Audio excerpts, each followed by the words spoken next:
Hello जय हिंद दोस्तों, मैं शुभम आप सभी का स्वागत करता हूं आपके अपने इस यूट्यूब चैनल शुभम क्लासेस 2.0 में। एसएससी जीडी कांस्टेबल के फॉर्म भरे जा रहे हैं। 31 दिसंबर तक लास्ट डेट है। जिन्होंने अभी तक फॉर्म नहीं भरे हैं ना, वो जाकर के फॉर्म को सबमिट कर लीजिएगा, नहीं तो लास्ट में वेबसाइट बिजी हो जाती है। जो लोग आखिरी में जागते हैं और फिर फॉर्म नहीं भर पाता है, समस्या हो जाती है साहब। और मेरी जो रात को 8:15 पे क्लास चलती है ना, उसके अंदर भी बच्चे कमेंट कर रहे थे, और जो वीडियोस पब्लिश हो चुकी हैं वहां पर भी कमेंट आ रहा था कि सर प्रीवियस ईयर के भी कुछ क्वेश्चन, कुछ क्लासेस 10-15 करा दो ताकि हमें पैटर्न का पता लग सके। तो आज देखो, मैं बिल्कुल ओरिजिनल पेपर की कटिंग भी लेकर आया हूं। पेपर कौन से दिन का है? तो जो हम आज पेपर डिस्कस करेंगे ना, वो 5 फरवरी 2025 में हुआ था, थर्ड शिफ्ट में। और आज की जो क्लास है वो हम हिंदी का पेपर डिस्कस करने वाले हैं जी। अब एसएससी जीडी ऐसा एग्जाम हो गया है ना, 2022, 23, 24 और 25। अब तो 26 की वैकेंसी है ये। 2022 वाले एग्जाम को छोड़ देंगे तो हिंदी इतना आसान आ रहा है कि आप बिना पढ़े, बिना प्रैक्टिस के भी अच्छा स्कोर मार सकते हैं। ठीक है, अब आप ये ओरिजिनल पेपर कराऊंगा, ये खुद प्रश्न एक बार देख लो, और इन प्रश्नों को मैं ओरिजिनली सॉल्व कराऊंगा। आप खुद देखना कि पेपर कितना सरल आ रहा है। हिंदी पूरी तरह से स्कोरिंग है, 20 में से 20 प्रश्न भी ठीक कर सकते हैं। चलो मैं कह रहा हूं किसी प्रश्न में आप ग्रामर में फंस गए तो 19 प्रश्न तो आपको 101% होना ही चाहिए। टेस्ट लगाते हैं, सारे प्रश्न एमसीक्यू में हैं। देखिएगा आपका स्कोर कितना है और इस ओरिजिनल पेपर में आप कितने प्रश्न ठीक कर पाते हैं जी। पहला प्रश्न देखिए, दिए गए शब्द का सही पर्यायवाची शब्द पहचानिए, ये आंसर दो साहब। और क्लास बता दूं, इसी चैनल पर शुभम क्लासेस 2.0 पर क्लास जो है ना, रात को 8:15 पर हमारी चलती है। लाइव क्लास चलती है, लाइव में जुड़ जाइएगा सभी, रात को 8:15 पर। भैया देखो, नदी का पर्यायवाची आपसे पूछा है। पर्यायवाची के दो प्रश्न आएंगे, या दो प्रश्न आपके विलोम शब्द के आएंगे, या एक प्रश्न पर्यायवाची का, एक प्रश्न विलोम शब्द का। इस प्रकार से भी आ जाता है। आंसर मैच करो। जिसने भी यहां पर सरिता आंसर दिया है ना, ऑप्शन 1 उनका करेक्ट है। सरिता के साथ साथ याद रखना, आप लोग तटीनी को भी आंसर दे सकते हैं, आप लोग तरंगिणी भी कर सकते हैं जी, है ना। तटीनी, तरंगिणी, इसके अलावा आप लोग आपका भी याद रखिएगा। आपका भी जो है वो नदी का ही पर्यायवाची रूप है साहब। आप लोग तनुजा याद रख सकते हैं, तनुजा भी नदी का पर्यायवाची है। मतलब पर्यायवाची से 2 प्रश्न या विलोम शब्द से 2 प्रश्न तो 101% है एग्जाम में। जैसे सरोज देख लो, सरोज कमल का पर्यायवाची है जी। कमल का पर्यायवाची पंकज भी हो जाता है, कमल का पर्यायवाची जलज भी हो जाएगा जी, नीरज हो जाएगा, अरविंद हो जाएगा। ठीक है साहब, चलिए अगला बढ़ते हैं। सेकंड क्वेश्चन जो पूछा गया था वो था, निम्नलिखित विकल्पों में से कौन सा एक विलोम युग्म सही नहीं है? बताइए जी, कौन सा विपरीत शब्द है जो सही नहीं है, जिसका युग्म सही नहीं बनाया है? चलो सॉल्यूशन पे चलेंगे। देखो, ऐहिक जो ऑप्शन 1 को दे रहे हैं ना, उनका राइट है जी। अब यहां पर देखिएगा, ये जो ऐहिक है इसका होता है सब सांसारिक, है ना। या फिर हम बोल सकते हैं कि ऐहिक इसी लोक का, इसी लोक का प्राणी। अब इसका जो अपोजिट बनेगा वो क्या बनेगा? आप कहोगे सर जी पारलौकिक होना चाहिए था, इसका विपरीत होगा पारलौकिक। यहां पर ऐश्वर्य दिया है, ये गलत है। ऑप्शन विकल्प ए सही है। आप ध्यान से पढ़ोगे, प्रश्न आसानी से कर लोगे। आप खुद देखिए कितना आसान प्रश्न है एसएससी जीडी का। पिछले 4 साल के पेपर बता रहा हूं, एकदम हिंदी बिल्कुल एकदम इजी है। जो यूट्यूब पे पढ़ा रहे हैं ना, बहुत ज्यादा मतलब उतना डीपली आ ही नहीं रहा है एसएससी जीडी की हिंदी में। निम्नलिखित वाक्यांश हेतु सार्थक शब्द बताएं। या तो 2 प्रश्न है, नहीं तो 1 प्रश्न है, पर ये आना 100% है। इस क्लास में शायद 2 प्रश्न है। ये वाले शब्द जो वाक्य है वो है, बिना वेतन के कार्य करने वाला। इसको इंग्लिश में वन वर्ड सब्स्टिट्यूशन भी बोल देते हैं, बिना वेतन के कार्य करने वाला। अब विकल्प भी ऐसे दिए हैं ना एग्जामिनर ने कि आप चाहकर भी गलत नहीं कर पाओगे। देखो, ऑप्शन 3 तो सभी आंसर दे रहे होंगे। अवैतनिक जो है बिना वेतन के कार्य करने वाला होता है, ऑप्शन 3 करेक्ट है। नंबर 4 देखो, आज कारखाने का श्री गणेश होगा। रेखांकित शब्द के विलोम शब्द का चयन कीजिए। विलोम शब्द पूछ लिया है, 2 प्रश्न विलोम शब्द के आ गए। श्री गणेश, श्री गणेश का उल्टा क्या होगा बताओ। 15 ही तो प्रश्न हैं, 5 प्रश्न तो आपके गद्यांश वाले हैं, और गद्यांश भी ओरिजिनल पेपर ही करा रहा हूं, बिल्कुल सेम ओरिजिनल लेकर आया हूं। आप खुद देखना कि आपके पास हिंदी में क्या पूछ रहा है। हिंदी में सर कंपटीशन है ही नहीं, है ना। अगर हिंदी में गड़बड़ कर दोगे तब तो आप 2000 10,000 बच्चों से पीछे चले जाओगे। हिंदी बिल्कुल आसान है, बस प्रैक्टिस सेट लगाते रहिएगा, आपका काम होता रहेगा। प्रीवियस ईयर कर लो, विलोम शब्द, पर्यायवाची शब्द, ये वाक्यांश के लिए एक शब्द, मुहावरे, ये आप अगर प्रीवियस ईयर लगा लोगे ना तो प्रीवियस ईयर में ही ये सारा कवर हो जाएगा। बाकी तो सब बिल्कुल आसान है जी। अभी देखिएगा, देखो श्री गणेश का अर्थ क्या होता है, बोल देते हैं जी श्री गणेश हो गया, यानी कि कार्य शुरू करना, कार्य शुरू करना, कार्य प्रारंभ करना। इसका विलोम बताना है तो आप कहोगे जी इतिश्री, इतिश्री का अर्थ होता है जी समाप्त, कार्य समाप्त करना, कार्य बंद करना। ऑप्शन 4 करेक्ट है। आगे बढ़ो, देखो अगला प्रश्न है, निम्नलिखित वाक्यांश के किस भाग में त्रुटि है। अब मेरी बात ध्यान से सुनो, 3 या 4 प्रश्न आएंगे ये वाले, ठीक है। या तो आपसे ग्रामर के हिसाब से त्रुटि पूछेगा, व्याकरण के हिसाब से, या वर्तनी की दृष्टि से, एक वचन, बहुवचन, संज्ञा, सर्वनाम, विशेषण, सारा कुछ इसी में पूछता है अब, ठीक है। अब संज्ञा सर्वनाम अलग से नहीं आता कि संज्ञा के कितने भेद थे, है ना। गुणवाचक सर्वनाम क्या होता है, प्रश्नवाचक की संज्ञा क्या, सर्वनाम का, ये सब नहीं आ रहा। आप ध्यान से देखो, अब हमें उनका ध्यान देना चाहिए, धन्यवाद देना चाहिए। सिर्फ आपको वाक्य के किस भाग में त्रुटि है वो बताना है। ये तो हम लोग लोकल भाषा में प्रयोग करते हैं कि उसका चलो धन्यवाद दे दो, पर असली में क्या है, अब हमें उनका धन्यवाद करना चाहिए, है ना। तो जो ऑप्शन 1 है ना, ये आपका सही है, इसमें ही त्रुटि है। ओरिजिनल पेपर करवा रहा हूं, सब देखो तो सही। आप सोचोगे यही वाला पेपर आसान है, पर नहीं, सारे ही पेपर ऐसे हैं, है ना। 1-2 दिन बाद मैं दूसरा हिंदी का लेकर आऊंगा, आप लोग फिर देख लीजिएगा। निम्नलिखित विकल्पों में से कौन सा एक वाक्य वर्तनी की दृष्टि से अशुद्ध है। इस बार पूछा है वर्तनी की दृष्टि से, बताओ। वह अभी निरोग है, ये तो सही है। वस्तुओं की कीमतें बढ़ रही हैं, इसमें भी कोई दिक्कत नहीं है। पुस्तकों का एक सूची पत्र दे दें, ये भी सही है। अब जो इसमें वर्तनी की दृष्टि से गलत है ना, इसमें जो रेणु दिया है ये किसी भी प्रकार से कोई अर्थ नहीं बनाता है। इसमें जो रेणु है इस पर छोटे ऊ की मात्रा आएगी, बस ये है। इसमें आपको समझने में समय लग सकता है, पढ़ने पे बिल्कुल सारे ठीक लगेंगे, हल्का सा मात्रा यानी कि वर्तनी का फर्क था बस। नंबर 7 देखो, निम्नलिखित मुहावरे का उचित अर्थ लिखें। आप यकीन नहीं मानोगे, 5 फरवरी 2025 को यह मुहावरा पूछा गया है, जो हम लोग डेली बेसिस पर डेली लाइफ में यूज करते हैं। अकल के अंधे, ठीक है, अकल के अंधे का अर्थ बताओ।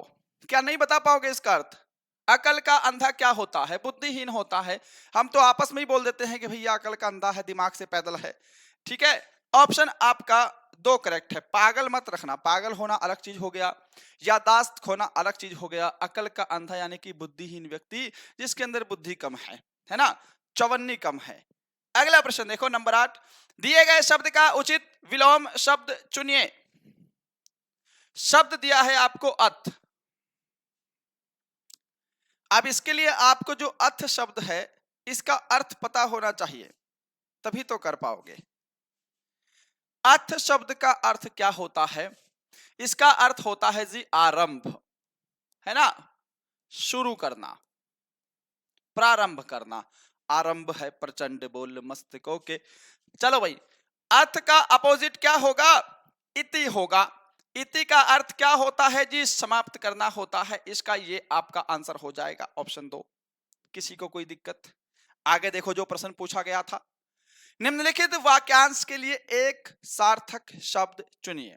1 वर्ड सब्स्टिट्यूशन, जिसके आर पर देखा जा सकता हो। ये पेपर का आपका लेवल है, मैं हिंदी की बात कर रहा हूं, बाकी जीके स्ट्रॉन्ग आ रही है, मैथ अच्छा आ रहा है, रीजनिंग जो है वो अच्छी स्कोरिंग है आपकी। शायद उसमें 1 या 2 प्रश्न में आप लॉजिक ना समझ पाए रीजनिंग में, पर स्कोरिंग है। क्लास में आपको बता दूं 8:15 पर ना हमारी लाइव क्लास चलती है रात में। जिसके आर पर देखा जा सकता हो, पारदर्शी हो जाएगा। जिसके आर पर देखा ना जा सकता हो, है ना, वो अपारदर्शी हो जाएगा। पारलौकिक मैंने आपको क्या बताया है, दूसरे लोक का, मृत्यु लोक का। ठीक है, अगला प्रश्न देखो, निम्नलिखित वाक्यांश हेतु सार्थक शब्द का चुनाव करें। देखो तीन तीन प्रश्न ये वाले पूछे गए थे 5 फरवरी 2025 थर्ड शिफ्ट में। जो संविधान के प्रतिकूल हो, प्रतिकूल क्या होता है, विरोधी। प्रतिकूल जो अनुकूल न चलता हो, जो संविधान के प्रतिकूल हो, सिंपल सा एक शब्द है असंवैधानिक। जो प्रतिकूल है असंवैधानिक, जो अनुकूल होगा वो संवैधानिक होगा।